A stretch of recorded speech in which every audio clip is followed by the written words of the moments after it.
What's going on, everybody? Today I'm going to be showing you a tutorial for the Xbox 360 Fat. We're going to be doing a window mod. We're going to be using the Dremel and all that, so it's going to be some Dremel techniques for getting that done. Let me show you what I mean by Dremel. This is my Dremel. It's not very nice because it's got some heavy use on it, but it works for me. And you can use it without this. It's the cutting attachment, I believe it's called. You can use it without that, but I really honestly wouldn't recommend it. It makes it a lot easier. Basically turns it into a sort of a router or something, sort of like a router, I guess. So yeah, you'll also need some cutting bits, and I use sanding bits as well. This is one of the cutting bits I use, and then I use some other little things. For instance, the sanding belts to help clean everything up. And yeah, I'm actually going to be doing a pretty complicated design on this, but to start I am going to show you how to do just a basic large rectangle, and then I'll get into some of the techniques for doing some more advanced designs. I've already got this taken apart, but I am going to use this metal housing. It's good to put that on top because it'll give you some stability whenever you're cutting. Otherwise, if you just try to have it like this, it'll bend in, especially if you start getting pieces cut out of it. First thing we're going to do is we're going to take this metal shield out, and you just kind of rip this out. I've seen people leave that in, but I don't really understand why. I mean, it's going to take about 100 times extra work, so I ripped that out. And we're going to get this attached back on here like it would if it was about to be put back together. Alright. Now, I'm going to use this. I couldn't find my regular ruler, so we're going to be stuck with this. But usually when you have a ruler, it's about 1 inch wide, which is about like this right here.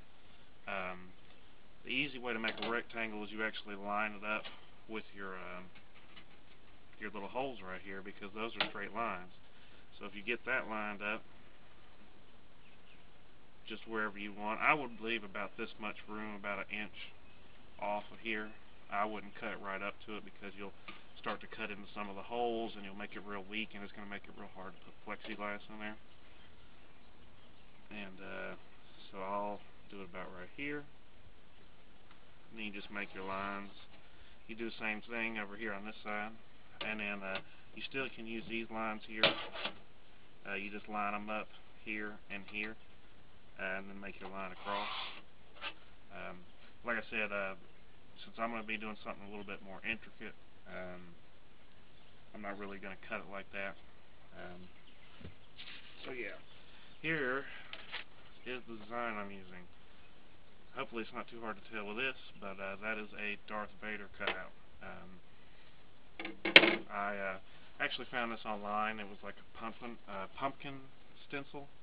I had to make some modifications to it because there were some of the really fine details that would be nearly impossible to accomplish with the Dremel. So just didn't pan out there for all the little details. But I am going to have, I think, enough detail for it to look pretty good.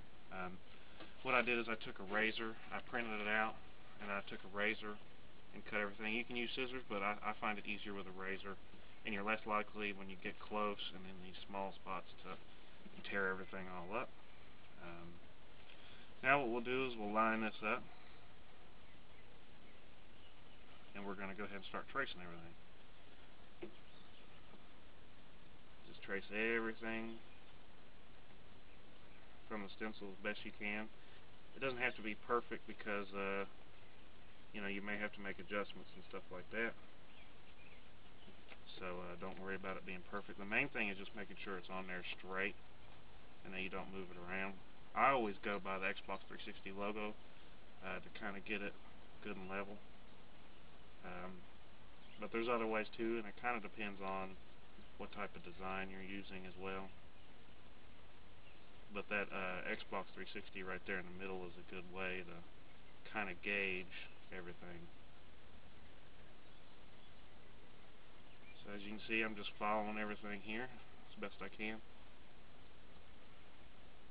Like I said, it doesn't have to be perfect because it probably won't look exactly like this by the time you're done anyway, between maybe slip-ups and screw-ups, or maybe the Dremel bit's caught up and causes you a little bit of issues.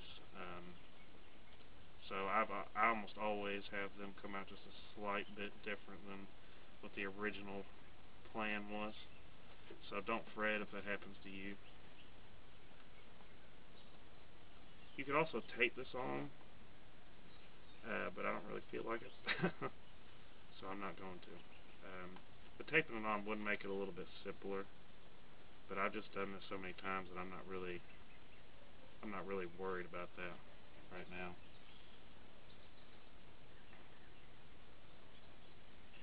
Get all these little nooks and crannies here. I'm hoping I'm going to be able to get these to work out. I may have to make them a tiny bit bigger than that just because of how small the Dremel cutting bit is. That is one bad thing about the Dremel, is that the really detailed designs definitely take a lot more work to get them to work out and to look right, because either that or you're just going to have to do a buttload of sanding, which is also not easy to get some of the sanding equipment in these little spots. Sometimes you even have to just go through and do the sanding by hand, which is a very long process, to say the least.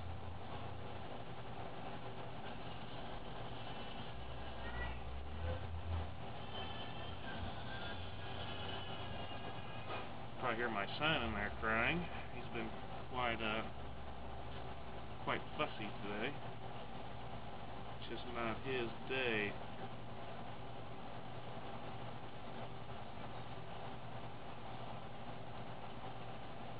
He's also been teething. That's been real fun.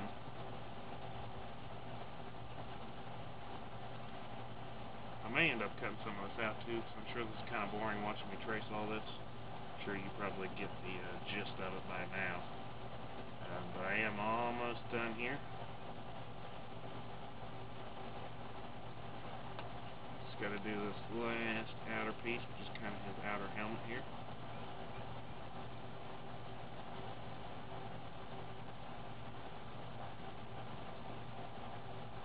Now, I'm really hoping this turns out right, because I've been wanting to do this for a while. But I haven't found the right design, and I still didn't, which is what I was talking about earlier. I had to do a pretty good amount of tweaking to this, because there was just so much detail, and some of the detail can't be left out, otherwise I wouldn't think it would look right. So it just had to be changed, adjusted, so this looks quite a bit different than the original design that I found online. Which is why I'm also not really giving any credit to who made it, because it's actually quite a bit different than what they did now. Alright, there's that. Pretty rough. That gotta go back right there, and that's like, you look at it and kind of make sure everything looks okay. Make sure it looks straight, and I think that looks pretty straight. So I did a pretty good job there. Alright. Now we're going to get our Dremel ready, and we'll get this plugged in and set up. I'm going to switch it over to my cutting bits and all that, and I will show you how to do that just in case you're not that familiar with the Dremel.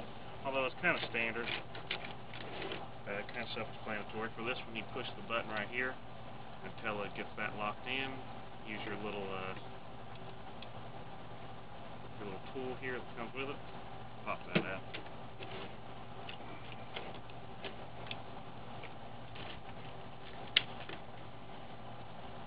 Then we get that in there. You get it nice and tightened back up while you're still holding that, of course. And then we're going to attach our cutting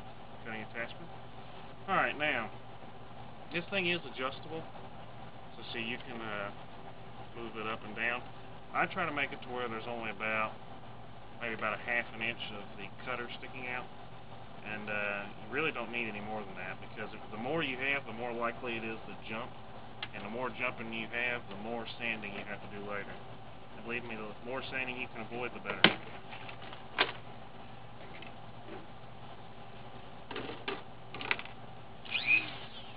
Alright, so let's get this going here. The point of this thing here is so you can hold it flat on the surface. It is definitely important to hold this, okay, and to take your time, because this thing and this plastic can jump. If you rotate it just slightly, it can catch and then drag it in, and at that point you've either messed your design up, or you're going to have to redo the design and make it even bigger to compensate for your mess-ups. And I guarantee you I'll have a few mess-ups here that I'm going to have to compensate for. So let's get started. I always tell people to do the smallest pieces when you're doing an intricate design like this, because if you do the big ones first and then do the little ones, it's going to have a lot more give, and it's going to be harder. It's going to be a lot harder to cut those. So it's going to be a lot better if you do the smallest ones first and then work your way up. First thing you want to do is you'll just want to get a starter hole here, somewhere inside of where you're cutting out, and then just slowly work around. And that's really all I can tell you, besides just take your time and go. The slower you go, the better. Although it is annoying, but you know, the slower you do this, the more likely you're gonna not mess it up.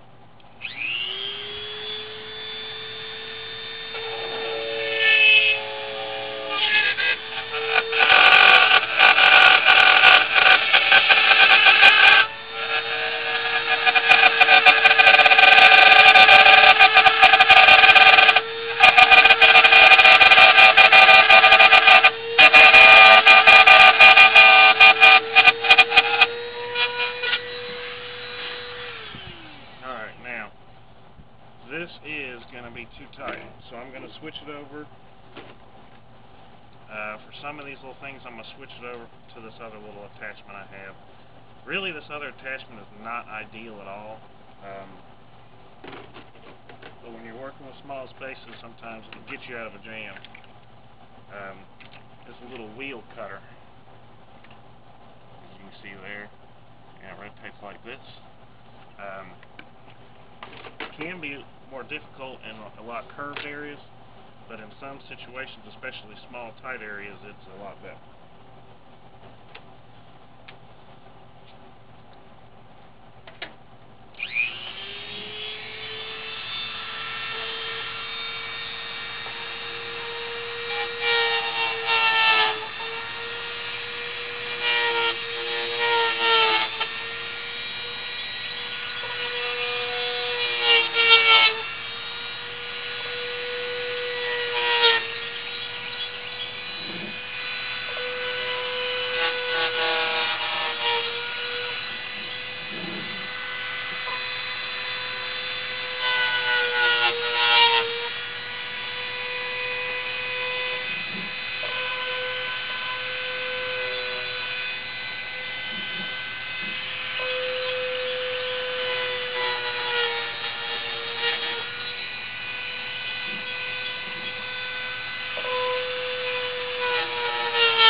Okay, and that is not working out all that great, so I'm going to go ahead and switch out, go back to the old cutter. And I was afraid of this is going to be, just the lines inside here were going to be so small. That it was going to be difficult to get it done, but we'll get it to work. If anything, what I'll do is I'll make all these just a tiny bit bigger. That way I'll have all the room I need to get everything cut open in there and all that. And look at that, see, I've already made a little gouge in there. Didn't do a good job on that.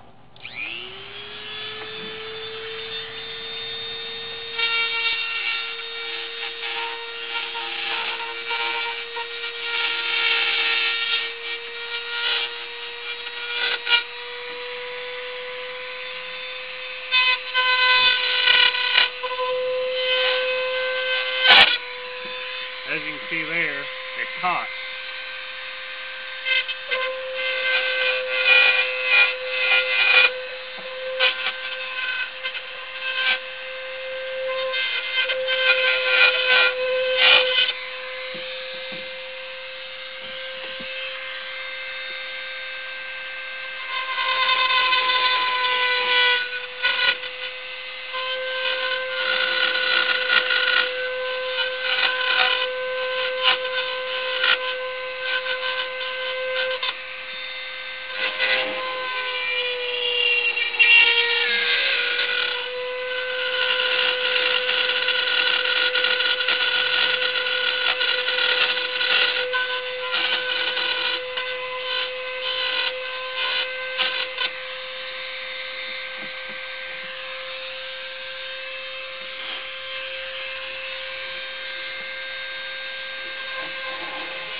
Alright,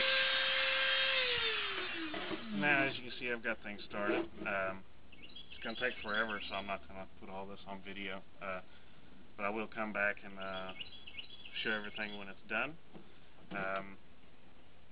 But yeah, I appreciate you guys checking this out, and hopefully this will work out better than it is right now. But I'll get it to work. It's just going to take some time to get everything cleaned up and get some good lines in there.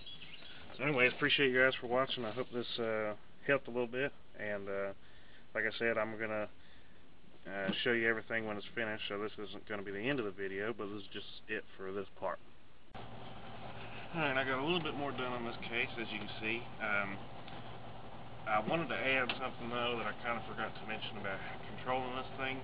It's really easy for it to grab and then kind of take out a chunk. And that happens either because you get it caught. Once you get some of the other cuts done, it can kind of bend down like this, and then the edges of this thing can get kind of caught in it, and then it'll kind of drag you where you're not trying to go. If you've got one of the really nice Dremels, which I don't right now, it has 5 or 6 speed settings. Like if you have a Dremel 3000 or 4000, and if you put it on the low settings, it'll help with a lot of that, because it doesn't need to be really fast. In fact, when it's on the high settings, it actually melts it just as much as it cuts it, and that can cause a lot of problems too. But what I was going to show you is